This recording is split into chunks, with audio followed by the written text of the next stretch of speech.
Mercer Donovan didn't come from money.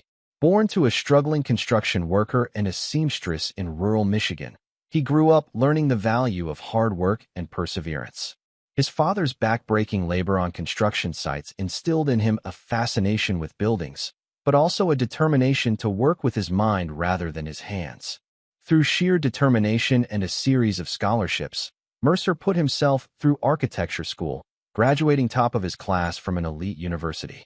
It was during a prestigious internship at Holloway Architecture that Mercer first encountered Natalia Chambers. She was the daughter of Vincent Chambers, founder of Chambers Development Group, one of the largest commercial real estate development companies on the East Coast. Natalia, with her piercing blue eyes and razor-sharp business acumen, was being groomed to eventually take over the family empire alongside her brothers, Brooks and Lawson. Their meeting was serendipitous. Mercer was presenting designs for a Chambers Group project when Natalia interrupted his presentation to ask questions that demonstrated her exceptional understanding of architectural principles. Mercer was instantly captivated by her intelligence and beauty. "Your technical skills are impressive, but your vision is what sets you apart," Natalia told him after the meeting. "Most architects design buildings. You design experiences." Their courtship moved quickly, despite the obvious class differences. Vincent Chambers was initially hesitant about his daughter's relationship with a nobody architect, as he called Mercer behind closed doors. But Mercer's talent was undeniable, and Vincent was nothing if not a businessman who recognized valuable assets. "If you're going to be part of my daughter's life, you might as well be part of the family business," Vincent said during a tense dinner at the Chambers estate 6 months into Mercer and Natalia's relationship. "We need someone with your eye for innovation." Mercer accepted the offer, seeing an opportunity to design on a scale most architects only dreamed of. Within a year, he and Natalia were married in a lavish ceremony befitting the Chambers name. Vincent presented them with a wedding gift, a corner office for Mercer at Chambers Development Group headquarters. The early years were blissful and productive. Mercer's designs transformed the Chambers portfolio, bringing in prestigious awards and lucrative contracts. His sustainability-focused mixed-use buildings became the company's signature, attracting high-profile clients who specifically requested the Donovan touch.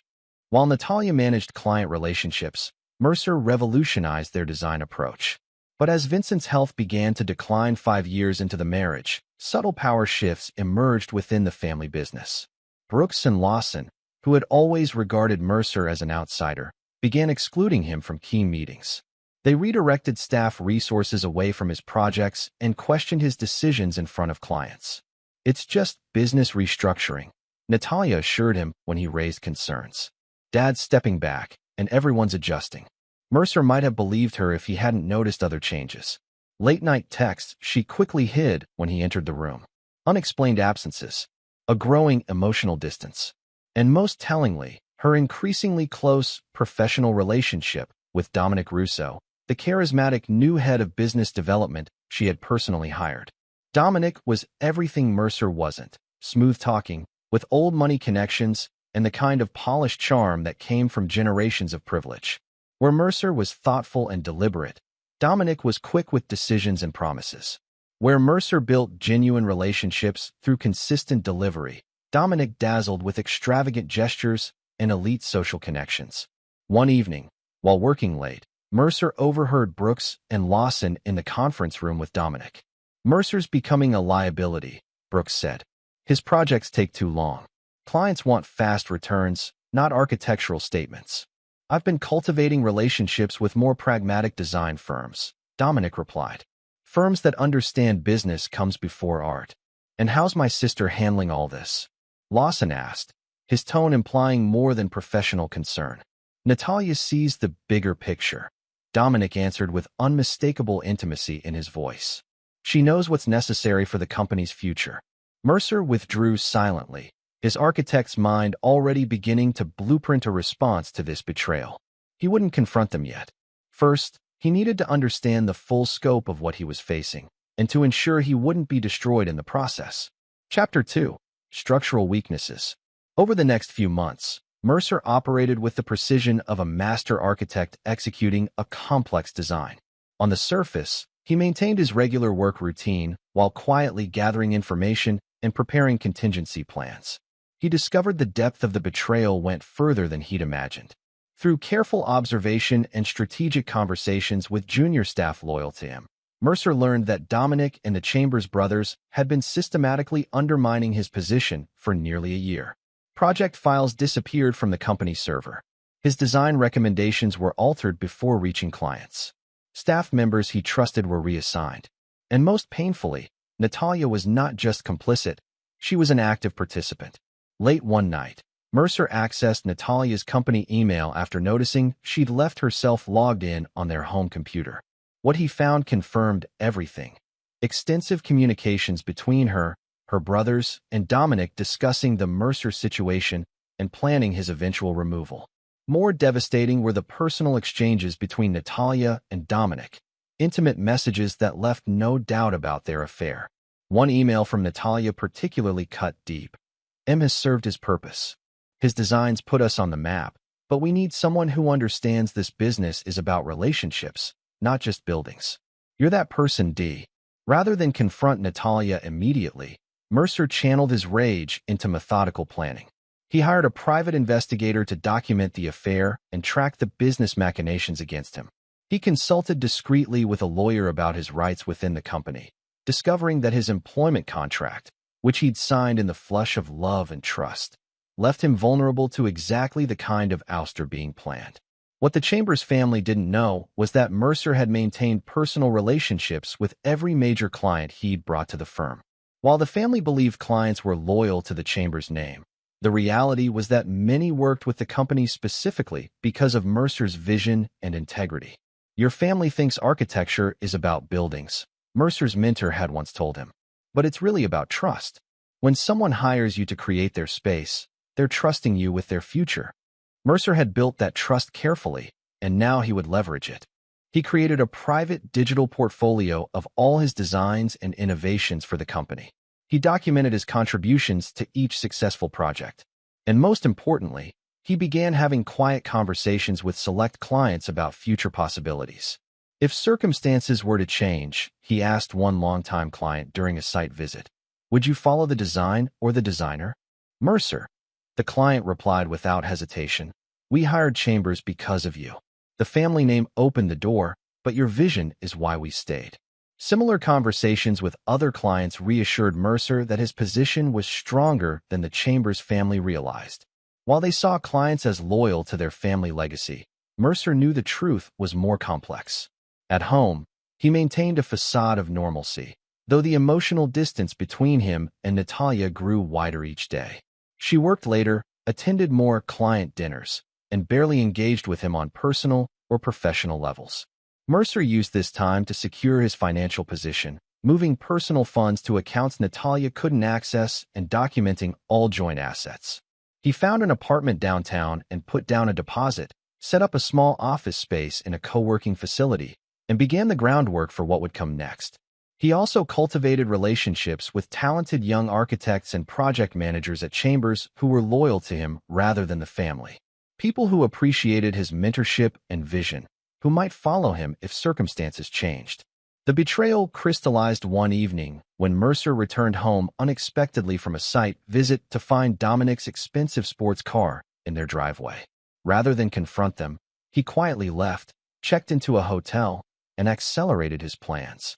The next morning, he called his most trusted colleague, Sofia Reyes, and invited her to coffee at a cafe far from the office.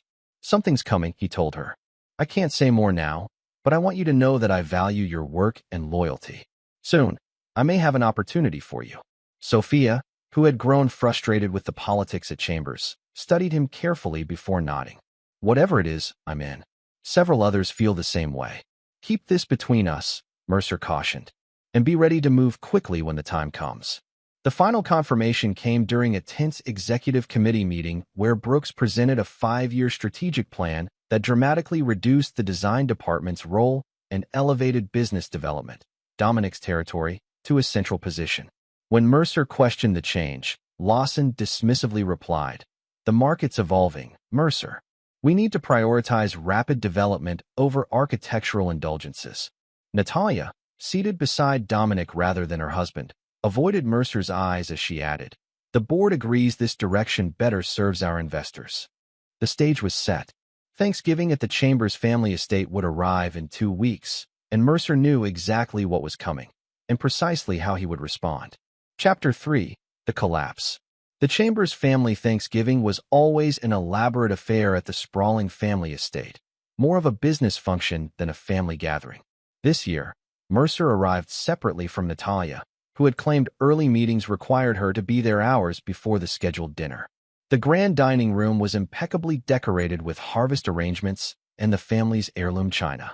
Vincent Chambers, now using a wheelchair but still imposing, sat at the head of the table. His declining health had accelerated the power struggle within the company, but his sharp mind remained intact. Mercer immediately noticed Dominic's presence at the table, a first for a non-family member at this traditional gathering. Dominic sat beside Natalia, their body language communicating an intimacy they no longer bothered to disguise. Throughout dinner, conversation revolved around company successes from which Mercer had been systematically excluded. Brooks boasted about new acquisitions, Lawson discussed financing strategies, and Dominic smoothly interjected with client anecdotes that painted him as the company's relationship savior. Natalia occasionally glanced at Mercer with something resembling guilt, quickly masked by practiced indifference. Vincent watched everything with shrewd eyes that missed nothing, though he remained largely silent. After dessert, Brooks stood and raised his glass.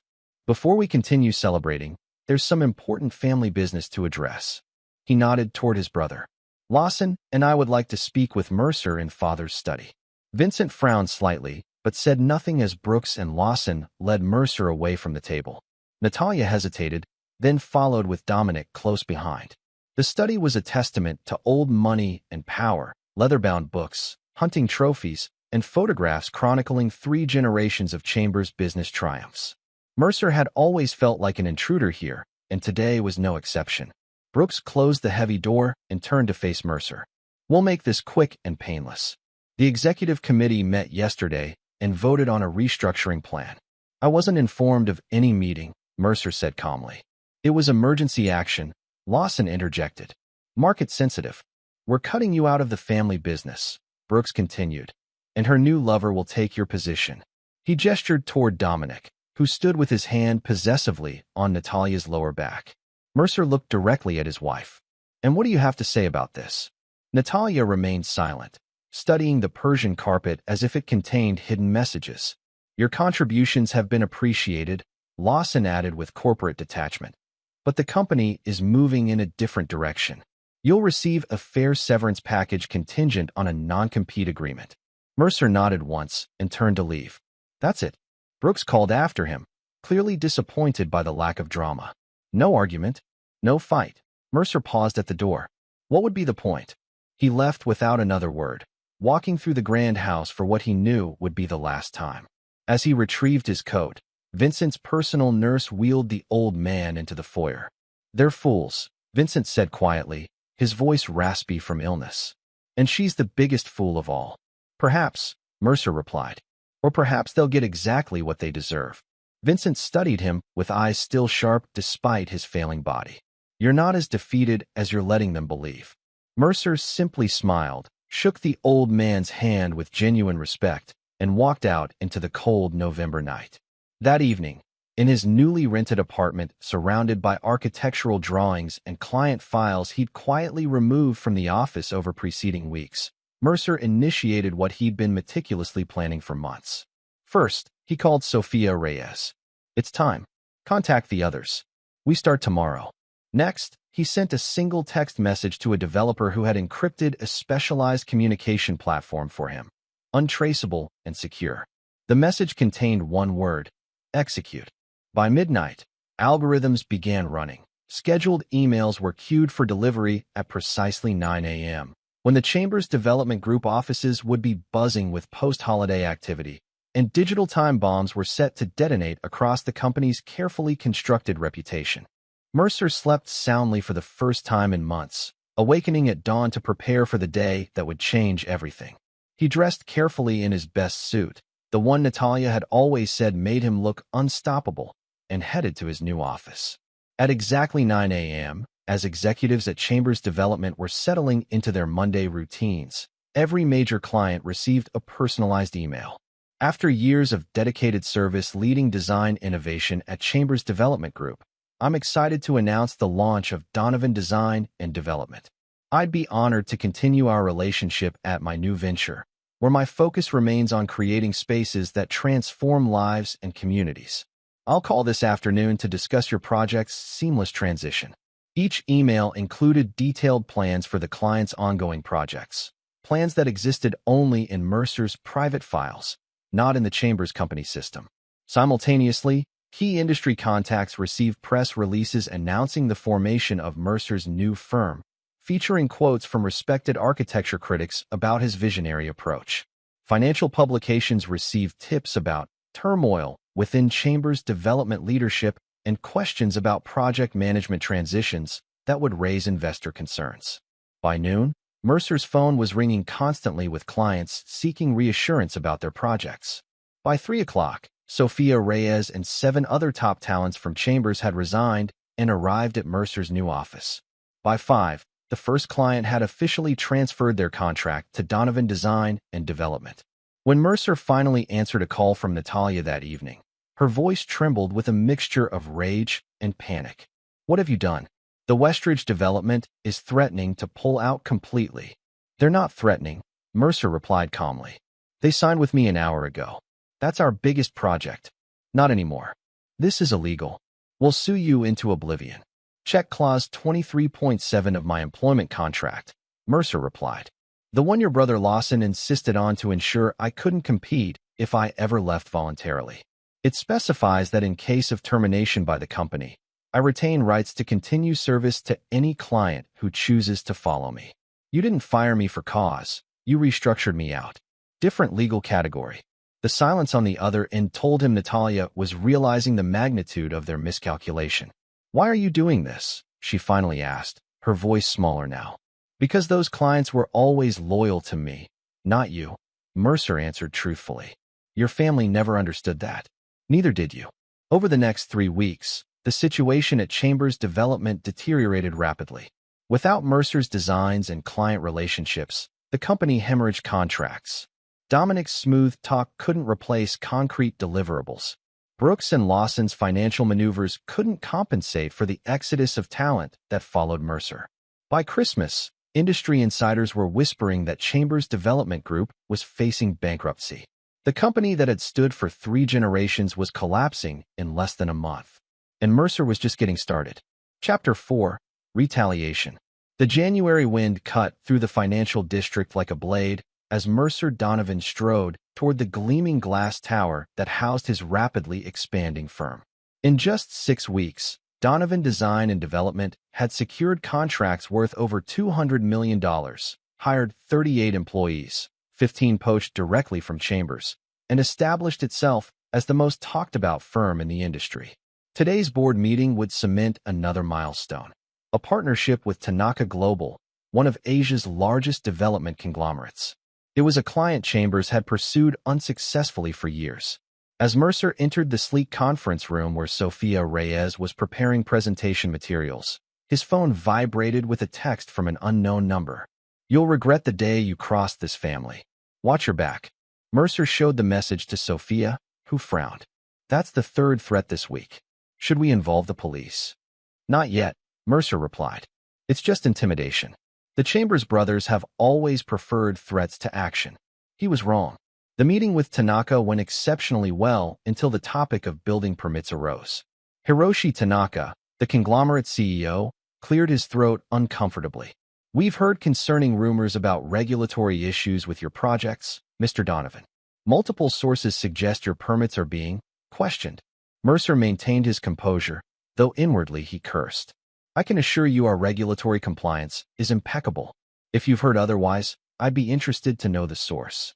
"Anonymous communications," Tanaka replied, "but quite specific, mentioning projects by name, citing potential violations." The meeting concluded cordially, but without the signed contract Mercer had expected. Later investigation revealed that every regulatory office handling Donovan projects had received anonymous tips about potential code violations, all baseless, but all requiring time-consuming inspections and reviews. That same week, Mercer's primary bank called to discuss irregularities with his business accounts. A credit rating agency contacted him about a sudden drop in his personal score, and 3 smaller clients unexpectedly pulled their projects, citing concerns about delivery capacity. It's a coordinated attack, Sophia confirmed after investigating, and it goes beyond the Chambers family. These moves require influence in banking, regulatory bodies, and industry circles. Dominic Russo, Mercer concluded. His family has old connections throughout the city. This is his style: whisper campaigns and leverage relationships. The counterattack escalated when Mercer arrived at his apartment to find it had been broken into. Nothing was stolen, but his architectural models were smashed, family photos destroyed, and a wedding picture of him and Natalia left with a knife through his face. The police documented the vandalism but offered little hope of finding the perpetrators. No security cameras in this section of the hallway, the detective noted. Very targeted, very personal. Someone wants you scared. Rather than frightening him, the incident crystallized Mercer's resolve. That night, he called a former client who now headed one of the city's most prestigious private investigation firms. I need everything on Dominic Russo, Mercer instructed. Family connections, business dealings, personal habits. Especially any vulnerabilities. That's not a small request, the investigator cautioned. The Russo family has protected their reputation carefully for generations. I'm not looking for rumors, Mercer clarified. I need documented facts they wouldn't want public. While the investigation proceeded, Mercer focused on strengthening his business against further attacks. He diversified banking relationships, implemented rigorous security protocols, and accelerated construction on existing projects to demonstrate delivery capability. He also began a strategic public relations campaign highlighting the innovative aspects of Donovan designs, garnering industry awards and positive press that countered the whispers against him. 3 weeks later, the private investigator delivered a comprehensive report on Dominic Russo. Most of it was unsurprising: privileged upbringing, Ivy League education, carefully managed career trajectory. But buried within the family history was a crucial detail: the source of the Russo fortune. His great-grandfather wasn't an importer as family lore claims, the investigator explained. He was a bootlegger during Prohibition who leveraged those profits into legitimate businesses after repeal. The family has spent 3 generations burying that history and presenting themselves as old money aristocracy. That's useful, but hardly scandalous by today's standards, Mercer noted. The scandal isn't the origin, it's the ongoing connection, the investigator continued. The Russo Family Foundation, which burnishes their philanthropic image, has been functioning as a sophisticated tax evasion vehicle for decades. Dominic sits on its board and has personally signed fraudulent documents. The investigator slid across documentation that would be devastating if made public. How did you get this? Mercer asked, impressed. A disgruntled former foundation executive kept records as insurance. He was willing to share, for a price. Mercer considered the information thoughtfully. I won't use this yet. It's a nuclear option. For now, we'll keep it as insurance. That restraint was tested 2 days later when Mercer received a legal notice from Chambers Development Group alleging theft of intellectual property, client tampering, and breach of fiduciary duty. The lawsuit demanded $50 million in damages plus the return of all clients who had followed Mercer. The same day, a prominent architecture blog published an exposé questioning whether Mercer had actually designed the award-winning projects credited to him at Chambers, suggesting he had claimed credit for team efforts. The coordinated attack was clearly intended to destroy both his business and reputation. Most concerning was that the lawsuit contained internal details about his client communications that could only have come from someone with access to his personal files. We have a leak, he told Sophia during an emergency meeting. Someone close to us is feeding information to the Chambers camp. Sophia's team conducted a security audit, eventually identifying a junior designer who had been recruited by Lawson Chambers to spy on Donovan operations. Rather than firing him immediately, Mercer called the young man into his office. You have a choice, Mercer said calmly. You can leave now and face industrial espionage charges, or you can become a valuable asset by feeding the Chambers exactly what I want them to know. The designer, pale and trembling, agreed to become a double agent. Over the following weeks, he delivered carefully crafted misinformation to Lawson while Mercer monitored the Chamber's responses. Meanwhile, Mercer filed a robust countersuit against Chambers Development, highlighting their systematic campaign of defamation and interference. The legal battle quickly became a major story in business publications, with most portraying Mercer as an innovative architect being persecuted by a declining family enterprise resistant to change. The pressure on Chambers Development intensified when Mercer leveraged his new relationship with Tanaka Global to secure financing for a major urban renewal project, a project previously awarded to Chambers but now redirected to Donovan Design due to implementation concerns. This victory was particularly sweet because it had been Dominic's primary focus at Chambers. The loss of the Tanaka project was a devastating blow to his standing within the company. Late one evening, as Mercer worked alone in his office, his private elevator opened to reveal Natalia. She looked thinner than he remembered, with dark circles under her eyes and none of her usual confident poise. "We need to talk," she said without preamble. "This war is destroying both companies. There must be a way to end it that benefits us all." Mercer regarded her coolly. "Us all? Or just you and your lover? I've heard your engagement announcement has been postponed. Trouble in paradise already." Natalia flinched. "It's complicated. Dominic isn't who I thought he was." "No," Mercer agreed. "He's exactly who I knew he was. You were just too blinded by ambition to see it." "That's not fair, Mercer. You were distant, obsessed with your designs. Dominic made me feel valued, included in the business decisions. So you betrayed me, professionally and personally, because I didn't include you enough in meetings?" Mercer's tone was incredulous. "You could have talked to me, Natalia. Instead, you plotted with your brothers and lover to cut me out of the company I helped build." "I made a mistake," she admitted, tears forming. "But this vendetta won't bring either of us peace. What do you want, Mercer? Name your price to end this." Mercer studied the woman he had once loved beyond reason. "There is no price, Natalia. This isn't about money. It's about consequences. Actions have them. Yours, your brother's, Dominic's. And mine too. Are you really willing to destroy my family's legacy just for revenge?" "I'm not destroying anything," Mercer replied evenly. "I'm building something new from the wreckage you created. There's a difference." As Natalia turned to leave, Mercer added, "You should know that Dominic has been meeting with venture capitalists about financing a takeover of what remains of Chambers Development. He doesn't plan to keep the Chambers name or family involved once he controls the company." The shock on Natalia's face confirmed she hadn't known. "You're lying. Check his calendar for meetings with Apex Ventures. Look at the proposal document saved in his personal cloud under Project Phoenix. The Chamber's name isn't mentioned once in the future branding." Natalia left without another word, but Mercer knew the seed was planted. The fracturing of the alliance against him had begun. Chapter 5: Siege Warfare. By early March, what had started as a business dispute had escalated into all-out war. The Chamber's lawsuit against Mercer proceeded aggressively, with Dominic apparently convincing the family to spare no expense in legal fees despite their deteriorating financial position. The constant legal battles drained resources from Donovan Design, forcing Mercer to divert attention from client projects to defense strategies. Several smaller clients, unwilling to be caught in the crossfire, withdrew their contracts and sought less controversial firms.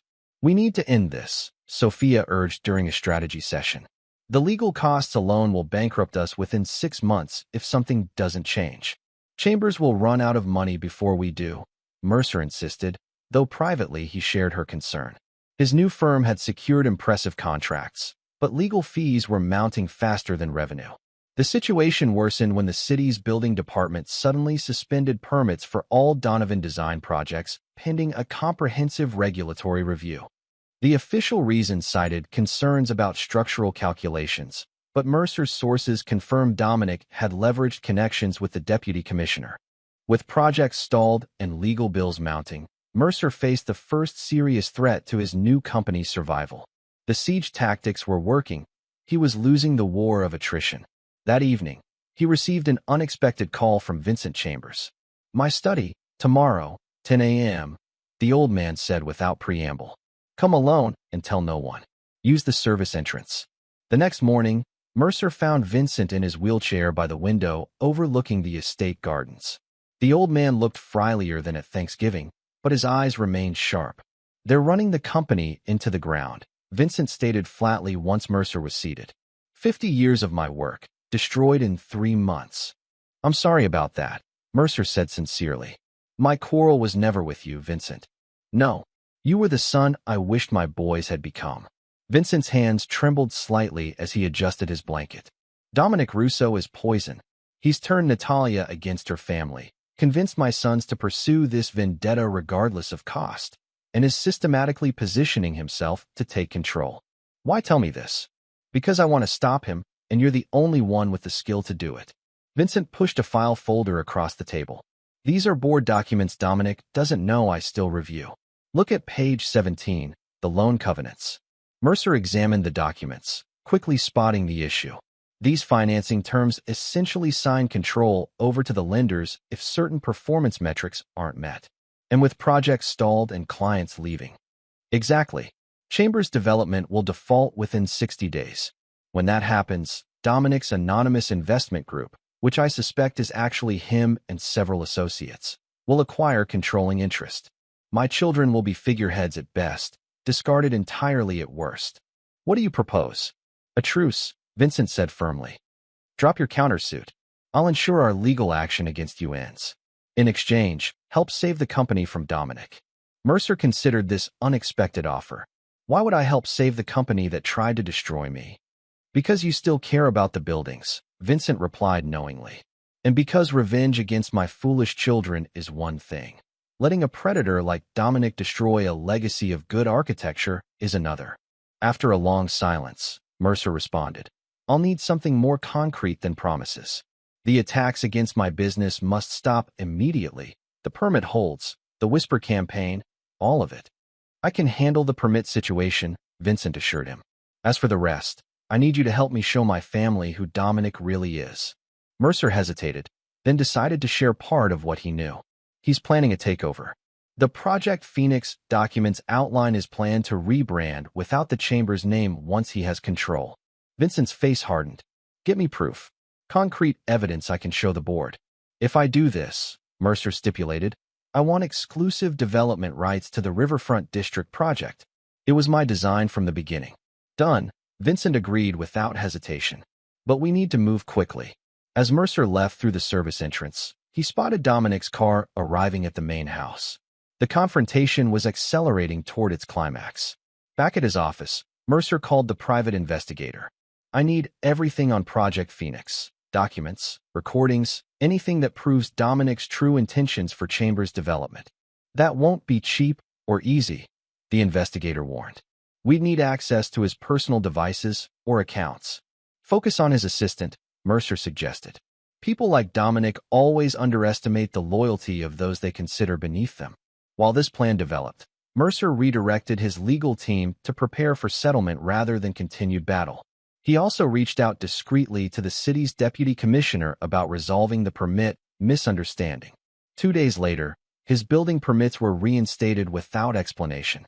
The same day, Chambers Development's lawyers suddenly requested settlement discussions rather than proceeding to discovery. The abrupt change confirmed Vincent's influence was still significant when he chose to exercise it. But the respite was brief. That evening, as Mercer left his office, 2 men approached him in the parking garage.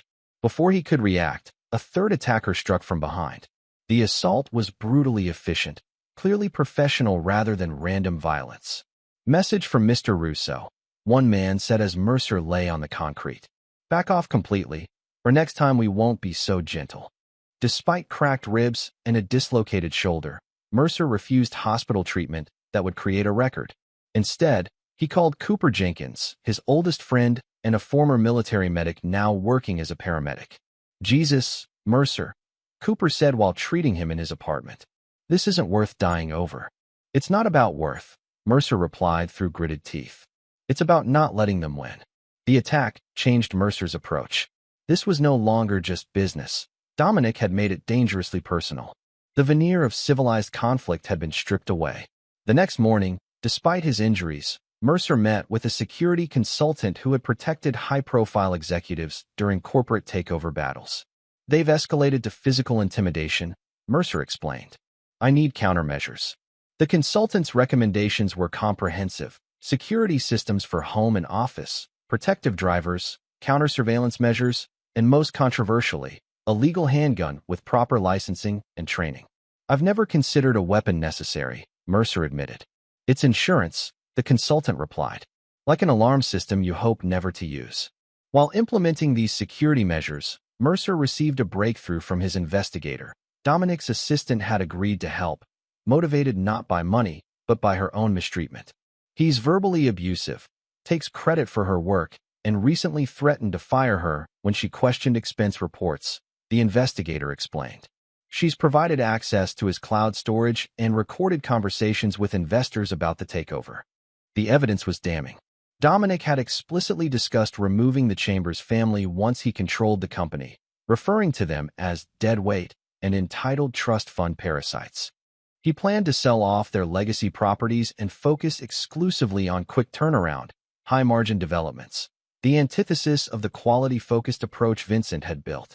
Most disturbing were references to Vincent's declining health and how it conveniently accelerates our timeline. The implication that Dominic welcomed, perhaps even contributed to, Vincent's deterioration was impossible to miss. Mercer immediately arranged another secret meeting with Vincent, bringing copies of all evidence. The old man's fury was palpable as he reviewed the materials. Get Natalia here, Vincent instructed his nurse. Tell her it's urgent. When Natalia arrived, her expression shifted from concern for her father to shock at seeing Mercer, then to horror as she reviewed Dominic's documented betrayal. He told me the takeover was a last resort to save the company from my brother's mismanagement, she whispered. That we would run it together, preserving the family legacy while modernizing operations. He's been lying to all of us, Vincent said grimly, using each family member's concerns about the others to manipulate everyone. Natalia looked at Mercer, really seeing him for the first time since their estrangement. Your face, what happened? Ask your fiancé about his methods of negotiation, Mercer replied coldly. Vincent intervened before the conversation could deteriorate. Focus on the issue at hand. We need to remove Dominic before he can execute this takeover. That means convincing Brooks and Lawson of the threat. They won't believe anything coming from Mercer, Natalia pointed out. Then it can't come from me, Mercer agreed. It needs to come from you, with your father's backing. The plan they developed was straightforward.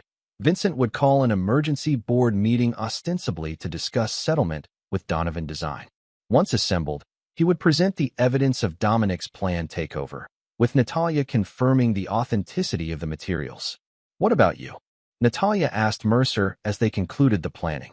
I'll be working on a more permanent solution to the Dominic problem, he answered, declining to elaborate further. As Mercer left, Vincent called after him. Remember our agreement. Save my company from this predator, and the Riverfront project is yours. Mercer nodded, though his motivations had evolved beyond mere business advantage. This had become a matter of justice and survival. Chapter 6. The Precipice. The emergency board meeting at Chambers Development unfolded exactly as planned.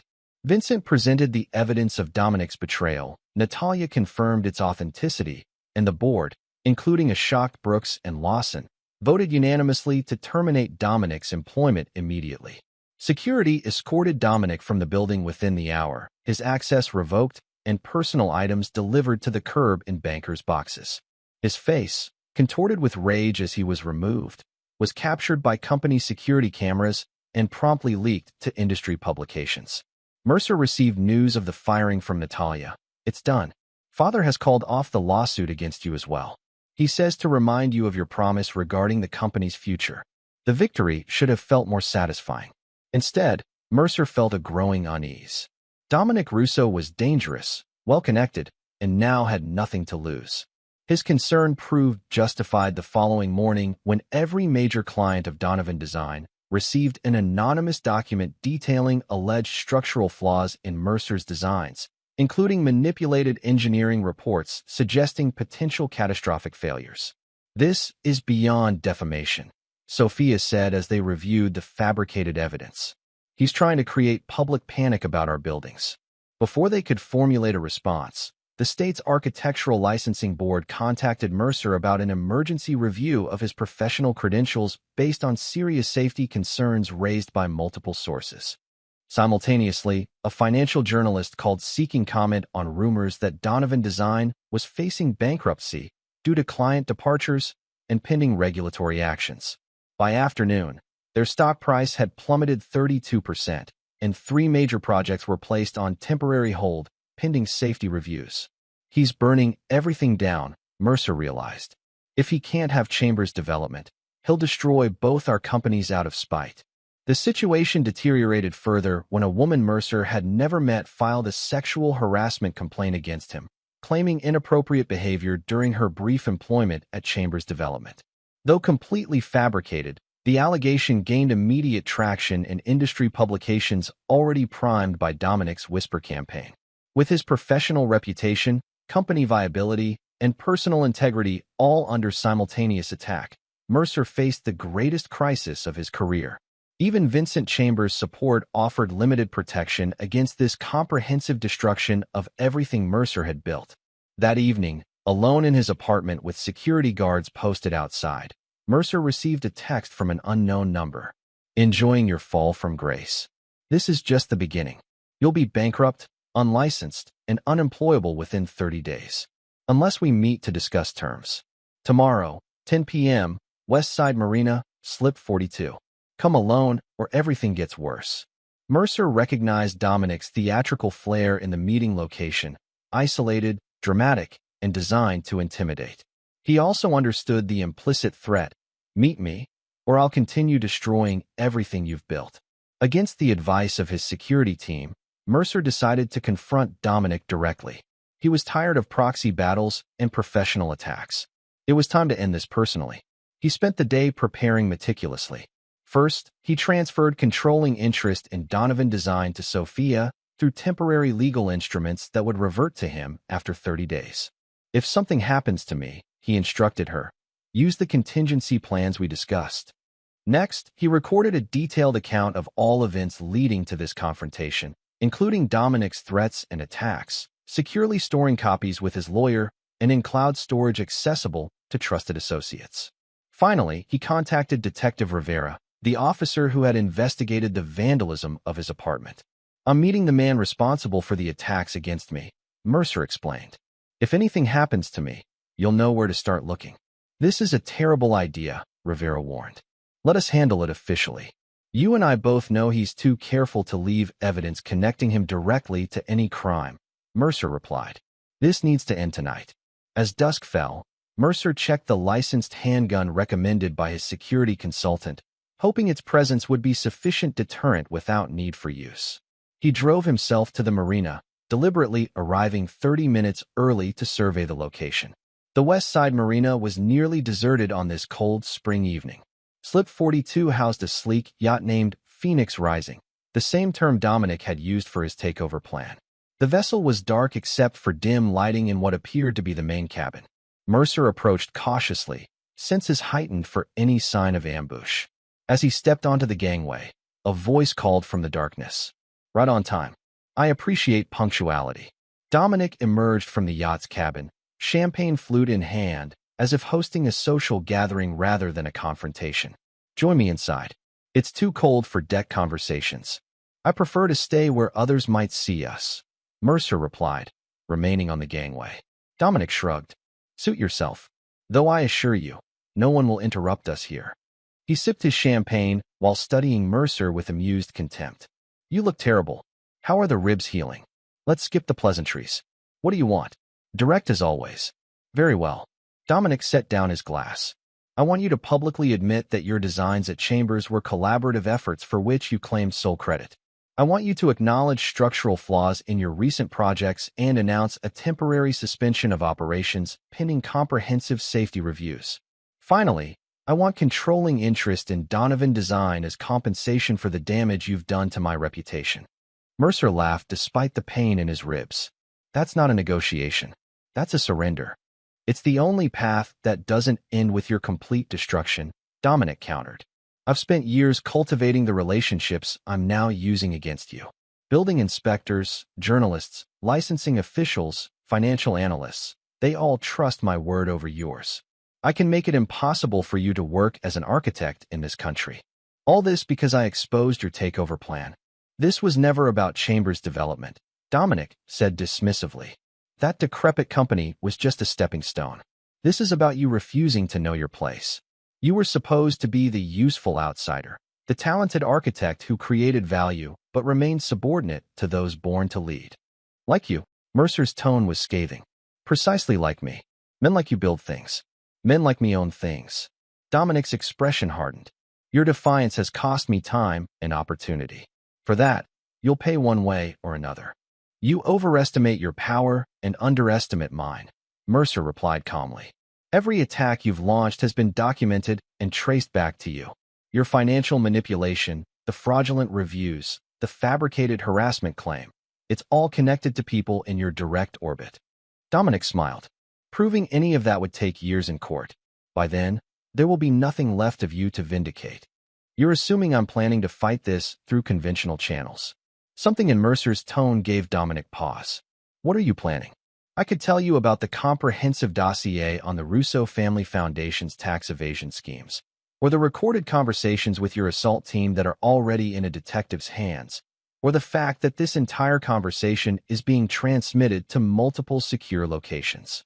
Mercer watched realization dawn on Dominic's face. But that would spoil the surprise. Dominic's composure cracked. You're bluffing. No one has that kind of information on my family. Every family has secrets, especially those built on prohibition bootlegging rather than legitimate importing, as your official history claims. The reference to his family's hidden origins visibly shook Dominic. He lurched forward suddenly, reaching inside his jacket. Mercer reacted instantly, drawing his own weapon. I wouldn't. Dominic froze, slowly withdrawing his hand to show a flask rather than a gun. Just a drink to steady my nerves. You're more dangerous than you appear, Donovan. You have no idea, Mercer agreed. Here's my counteroffer. You retract all allegations against me and my firm. You leave the city permanently. In exchange, the information I have remains private. You expect me to just disappear? Abandon everything I've built? I expect you to make a rational decision about your future. Prison for tax fraud and conspiracy to commit assault would be unpleasant for someone accustomed to your lifestyle. Dominic's eyes darted as he calculated options. I need time to consider this. You have until noon tomorrow.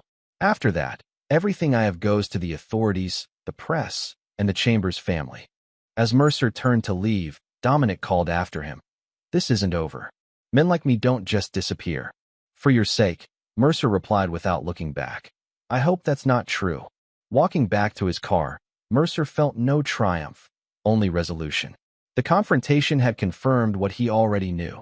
Dominic would never stop unless forced to by circumstances beyond his control. The next morning, Mercer learned Dominic had emptied his accounts and boarded a private jet to an unknown international destination. The immediate threat had passed, but Mercer harbored no illusions about permanent victory. Dominic had merely retreated to regroup. With one opponent temporarily neutralized, Mercer turned his attention to the broader conflict. The Chambers family remained divided. Vincent and Natalia now aligned against the continued hostilities, Brooks and Lawson still resentful of Mercer's success at their expense. The company itself stood at a precipice. Without Dominic's manipulative leadership, Chambers' development faced the stark reality of depleted resources, departed clients, and a damaged reputation.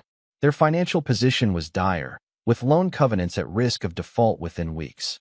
As Mercer reviewed these developments with Sophia, she asked the question that would define the next phase of the conflict. What happens to Chambers' development now? Do we let them fail completely? Mercer considered his options carefully. Complete destruction of the Chambers' legacy would be a hollow victory. Eliminating a storied architectural firm would impoverish the industry he loved. Vincent asked me to help save the company, he said finally. I agreed, but on my terms. It's time to present those terms. As part of his agreement with Vincent, Mercer had developed a comprehensive restructuring plan for Chambers' development, one that would preserve its architectural legacy while fundamentally changing its ownership and management structure. Now, with Dominic gone and the company teetering on bankruptcy, the moment had arrived to implement that plan, not as a rescue, but as a conquest. Mercer contacted Vincent Chambers to arrange a meeting of both companies' leadership teams. "It's time to end this war," he told the old man. "One way or another." Chapter 7. Terms of Surrender. The conference room at Metropolitan Bank's downtown headquarters provided neutral territory for what promised to be contentious negotiations. Vincent Chambers had insisted on the location, leveraging his long relationship with the bank's chairman to secure the space and establish an atmosphere of financial gravitas. Mercer arrived first with Sophia and his legal team, arranging materials at one end of the imposing mahogany table. The Chambers contingent entered 15 minutes later, Vincent in his wheelchair, flanked by Brooks and Lawson, with Natalia following behind.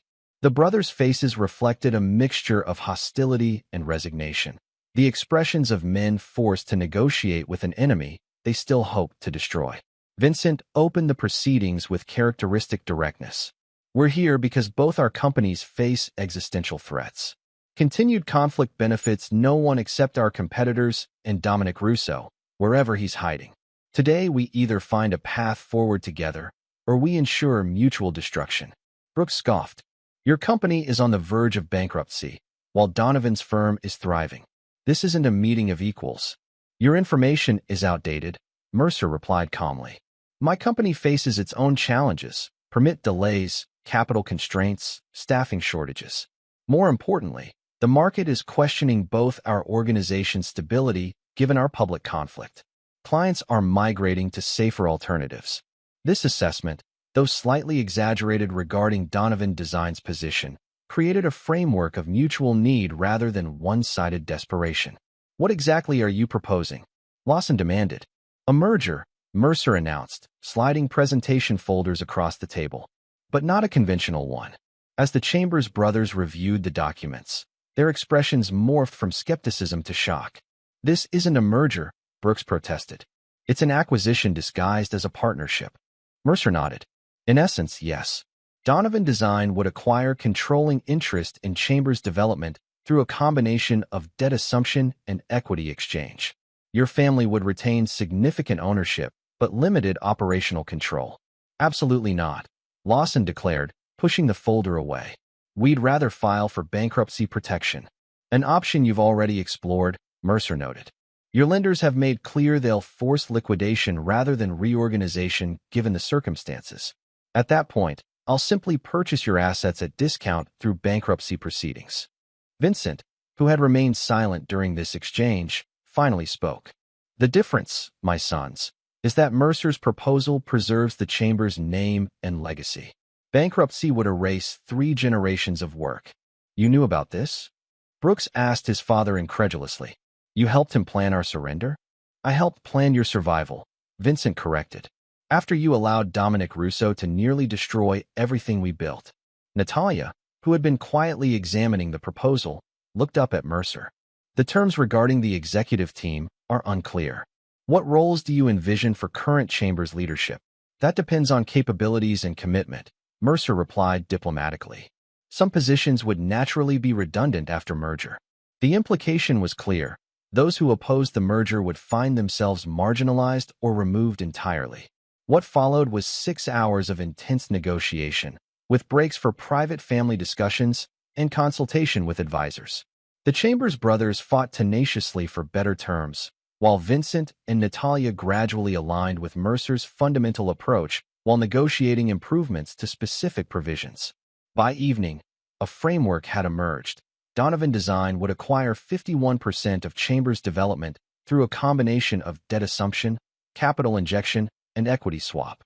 The merged entity would be renamed Chambers Donovan Group for a transition period of 2 years, after which the simplified CDG architecture would become the permanent branding.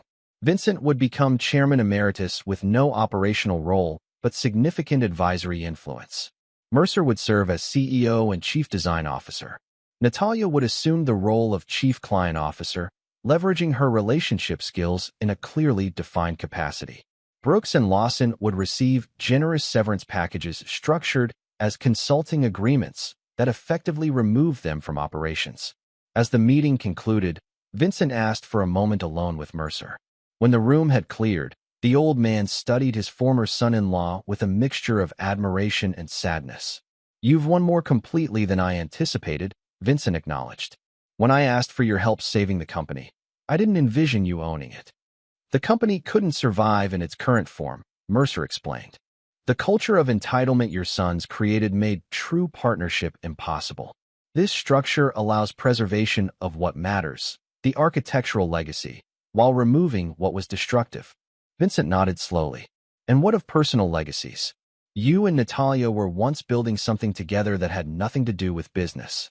"That structure collapsed due to fundamental flaws in its foundation," Mercer replied, the architectural metaphor deliberate.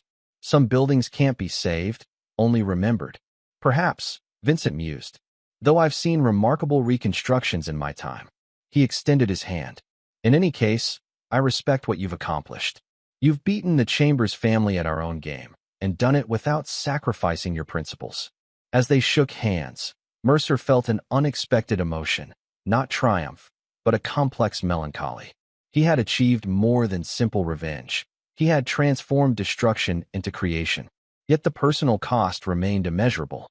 Later that evening, Mercer sat alone in his office reviewing the draft merger agreement when Sophia entered with a bottle of champagne. "Should we celebrate?" she asked, noting his pensive expression. "I'm not sure what we're celebrating exactly," Mercer admitted. "Victory? Survival? Transformation? All of the above." Sophia poured 2 glasses. "Plus something more important, having the right allies through the battle." They touched glasses in a quiet toast, both understanding that while one phase of conflict had ended, the integration challenges ahead would require equal determination. "What about Dominic?" Sophia asked after a moment. "He's still out there, presumably planning his return. I've arranged monitoring of his movements through contacts in international banking," Mercer explained. "If he attempts to re-establish himself here, we'll have advance warning." "And Natalia? Can you work with her after everything that's happened?" Mercer considered the question carefully. "Professionally, yes. Her skills complement mine, and her relationships with certain clients remain valuable. Personally," he shrugged, "that's a separate reconstruction project with uncertain viability." The merger announcement the following week generated extensive industry coverage, with analyses generally portraying it as a brilliant strategic move that leveraged Chambers' established name and Donovan's innovative approach. Financial markets responded positively, with the newly formed company's valuation exceeding the combined previous values of both firms. Privately, Mercer understood this was just the beginning. The real work of integration, of cultures, projects, and personalities, would determine whether this forced marriage could produce lasting success. One question remained unresolved as the merger proceeded. What would happen when Dominic Russo inevitably reappeared to seek his own version of justice? Chapter 8: Reconstruction and Reckoning. The summer months following the merger brought relentless work as Mercer led the integration of 2 companies with fundamentally different cultures. Chambers' development had operated on tradition, hierarchy, and relationship maintenance. Donovan design functioned through innovation, meritocracy, and design excellence. Blending these approaches required both sensitivity and firmness. Mercer established joint design teams combining personnel from both firms, deliberately mixing strengths and approaches. He implemented new evaluation systems that rewarded both creative excellence and relationship management. And he personally reviewed key projects to ensure they reflected the best of both legacy companies. The most significant integration challenge involved Natalia. As Chief Client Officer, she excelled at maintaining relationships with established clients while articulating the enhanced capabilities of the merged firm. But personal tension between her and Mercer remained palpable, creating awkwardness in leadership meetings and client presentations. After one particularly difficult executive session where their conflicting perspectives had created visible discomfort for others, Mercer invited Natalia to his office for a frank discussion. "We need to address the elephant in the boardroom," he began once they were seated. "Our personal history is interfering with business operations." Natalia nodded reluctantly. "I've noticed. It's particularly uncomfortable when clients who knew us as a couple try to navigate our current situation." "Exactly. We have 2 options. We can create a formal protocol for minimizing direct interaction, or we can find a way to genuinely move past our history and establish a new professional relationship. Which do you prefer? Natalia asked carefully. Mercer considered the question honestly. I believe in architectural terms. Demolition is easier than renovation. But renovation often yields more interesting results. A ghost of a smile touched Natalia's lips at the metaphor. Renovation requires assessing which structural elements remain sound. Truth is foundational, Mercer agreed. So let me ask directly.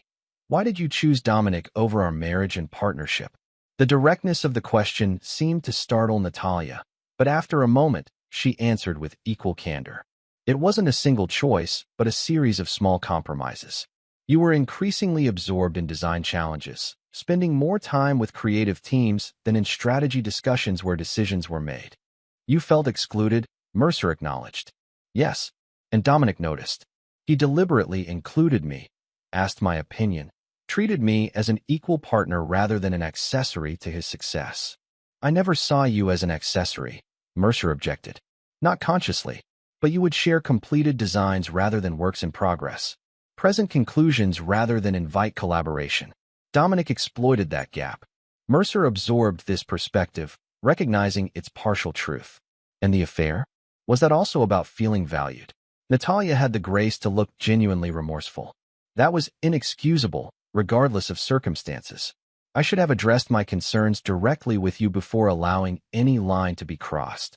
This acknowledgement, the first genuine acceptance of responsibility Natalia had expressed, created an opening for authentic dialogue. For the next hour, they engaged in the kind of honest communication that had been absent during their marriage's final year. They identified patterns of misunderstanding, acknowledged mutual contributions to their relationship's failure, and recognized how Dominic had strategically widened their divisions. I'm not seeking reconciliation, Mercer clarified as their conversation concluded. But I am interested in building a functional professional relationship that doesn't require constant navigation of emotional landmines. As am I, Natalia agreed. The company deserves better than leadership distracted by personal history. This conversation marked a turning point in the merger integration. With Mercer and Natalia demonstrating civil, even occasionally warm, professional interaction, the broader organization began functioning more cohesively. Project teams stopped feeling forced to choose sides, and client relationships stabilized. By September, Chambers Donovan Group had secured 3 major new contracts that neither firm could have won independently. The company's reputation for combining innovative design with deep client relationships was becoming its distinctive market advantage. This progress was interrupted one morning when Sophia rushed into Mercer's office, visibly concerned. Dominic Russo is back, she announced without preamble. He was spotted at Kennedy Airport yesterday, arriving on a flight from Geneva. Mercer had been anticipating this development. Any contact with former Chambers executives or known associates? Not yet, but our sources indicate he's booked a suite at the Westmont for a month. He's planning to stay. Inform security at all our offices and project sites, Mercer instructed. Activate the monitoring protocols we established, and arrange a meeting with Detective Rivera this afternoon. Sophia hesitated. Should we tell Natalia? I'll handle that personally, Mercer decided. She deserves direct communication rather than office rumors. Natalia received the news of Dominic's return with surprising composure. I expected this eventually. What's our response plan? That depends on his actions, Mercer replied. If he simply resumes his career elsewhere, we monitor but don't engage.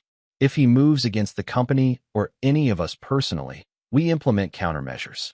He won't just walk away, Natalia said with certainty. His ego won't allow it. Her assessment proved accurate sooner than expected. That evening, both Mercer and Natalia received identical text messages from an unknown number. Congratulations on your merger of equals. Enjoy it while it lasts. Partnerships built on betrayal inevitably collapse. Dr.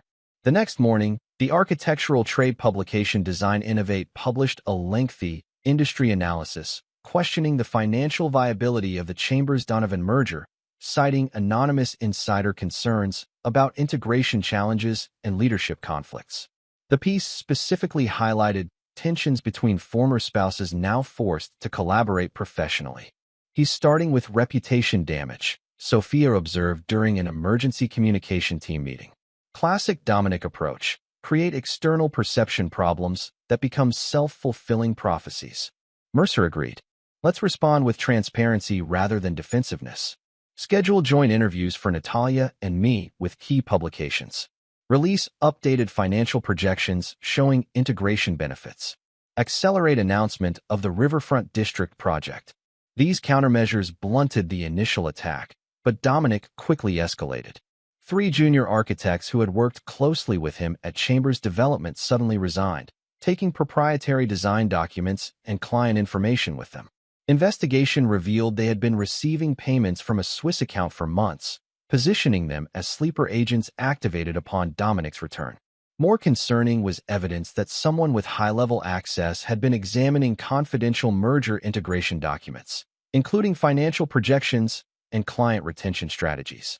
Internal logs showed these materials had been accessed using Natalia's security credentials during hours she was verifiably elsewhere. When confronted with this information, Natalia was horrified. I haven't shared my credentials with anyone. Is it possible my access was compromised? The cybersecurity team confirmed sophisticated hacking attempts against multiple executive accounts, with Natalia's among the few successfully breached. The infiltration had all the hallmarks of professional industrial espionage. He's gathering intelligence for a comprehensive attack, Mercer concluded during a secure leadership meeting. Dominic never launches a major move without thorough preparation. That assessment was validated when Brooks and Lawson Chambers, supposedly removed from operations under their consulting agreements, called an emergency board meeting citing fiduciary concerns about current management direction. Though lacking voting control, they retained board seats representing family interests.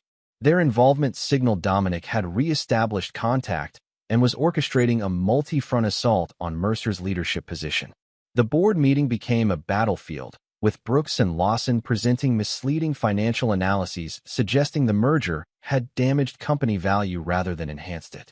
They proposed a strategic restructuring that would effectively reverse the merger's leadership structure, returning control to Chambers' family representatives while reducing Mercer to a design consultant role.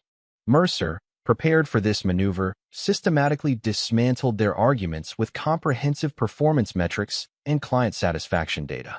When Brooks claimed widespread employee dissatisfaction with integration policies, Mercer presented results from an independent cultural assessment showing dramatically improved engagement scores.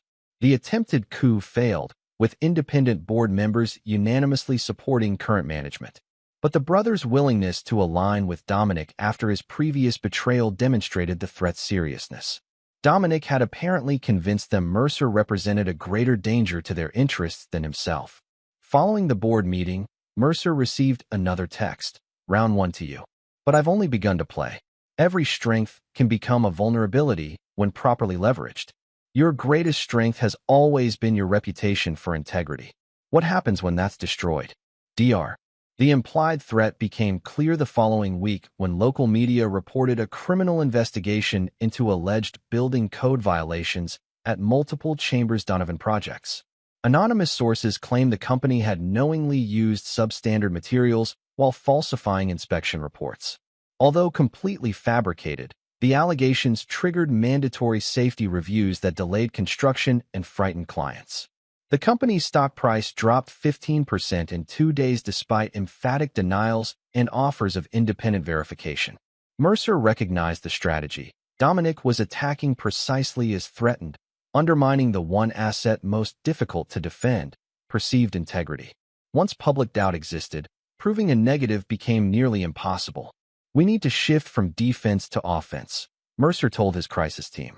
Dominic believes he's controlling the narrative, but he's vulnerable in ways he doesn't recognize. Mercer implemented a 3-part counterattack. First, he invited regulatory inspectors to conduct completely transparent reviews of all projects, with media representatives present to document the process. Second, he filed formal complaints identifying the pattern of false allegations as criminal defamation and market manipulation. Finally, he activated the nuclear option he had previously withheld, releasing documentation of the Russo Family Foundation's tax evasion to both authorities and select journalists. This goes beyond our business dispute. Mercer explained to Vincent when informing him of the escalation. Dominic is attempting to destroy an entire company and hundreds of employees' livelihoods out of personal vendetta. That crosses a line I cannot ignore. The counteroffensive created immediate pressure on Dominic. Tax authorities announced an investigation into the Russo family foundation. Financial regulators began examining suspicious trading patterns around the negative stories, and most significantly, inspection results definitively cleared all Chambers Donovan projects of safety concerns. Rather than retreating, Dominic escalated to his most desperate attack.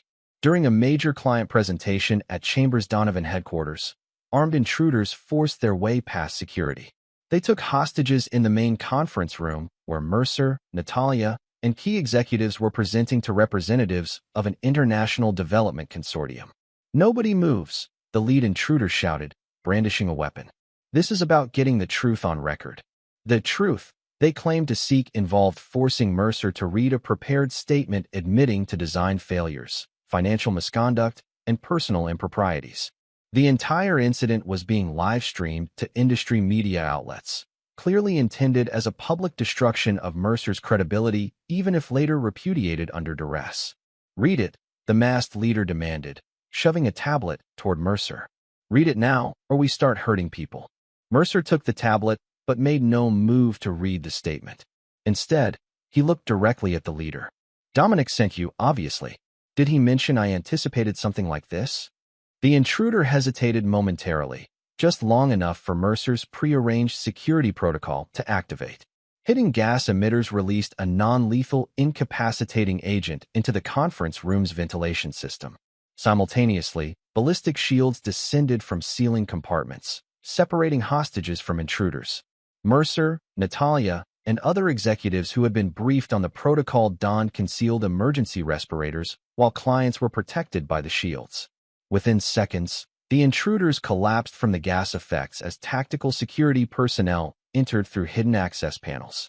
The entire incident lasted less than 2 minutes.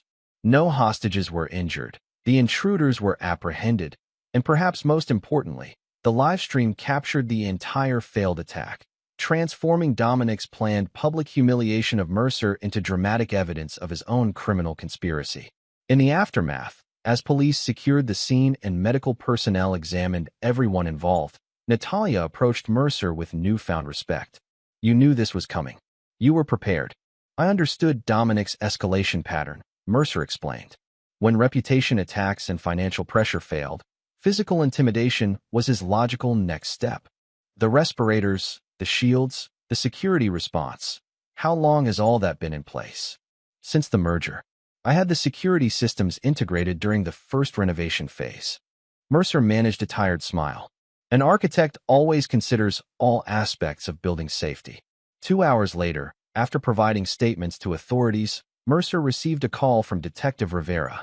"We picked up Russo at a private airfield trying to flee the country. He's claiming no knowledge of the attack, but one of the intruders is already cooperating, providing text messages and payment records." "Will the charges stick?" Mercer asked. "Conspiracy, attempted kidnapping, corporate terrorism. He's facing decades in prison. His family connections might reduce the sentence, but he's not walking away from this." After disconnecting, Mercer found Natalia waiting outside his office. "It's over then?" she asked. "This phase, at least," Mercer confirmed. "Dominic's neutralized. Your brothers are discredited with the board. The company's reputation will actually be enhanced by how we handled the crisis." "And us?" Natalia asked, the question encompassing their complex personal and professional relationship.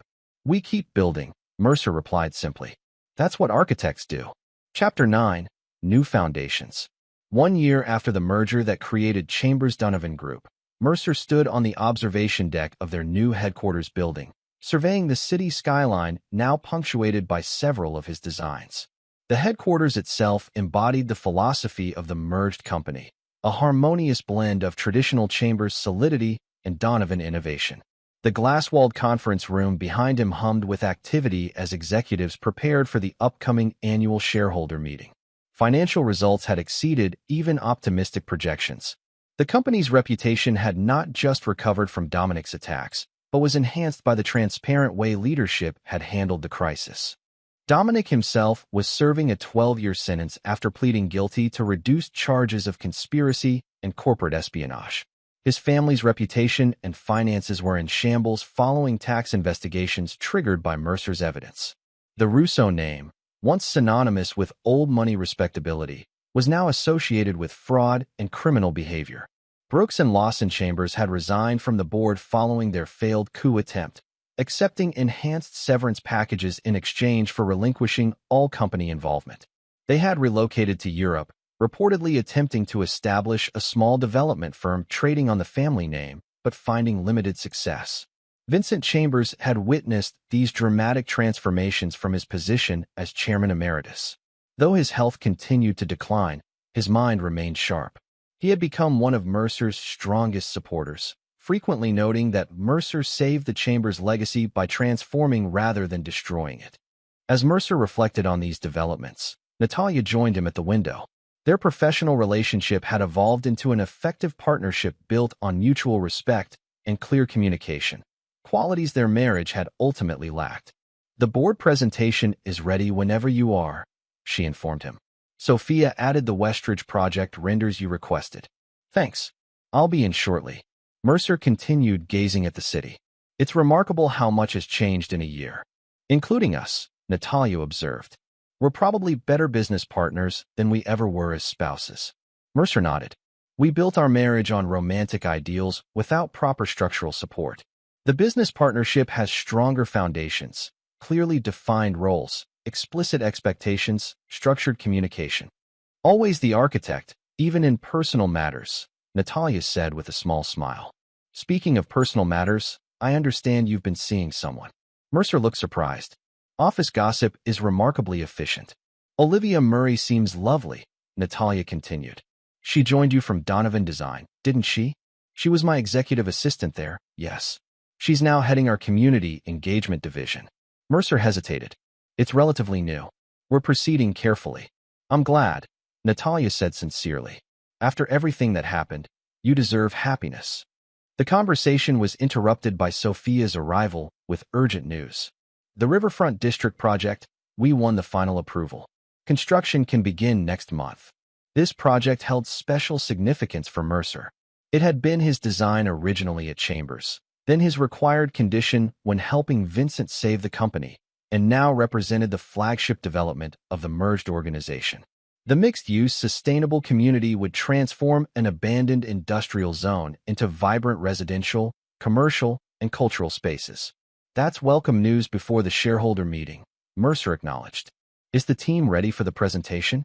"Completely," Sophia confirmed, including the announcement about the new corporate structure.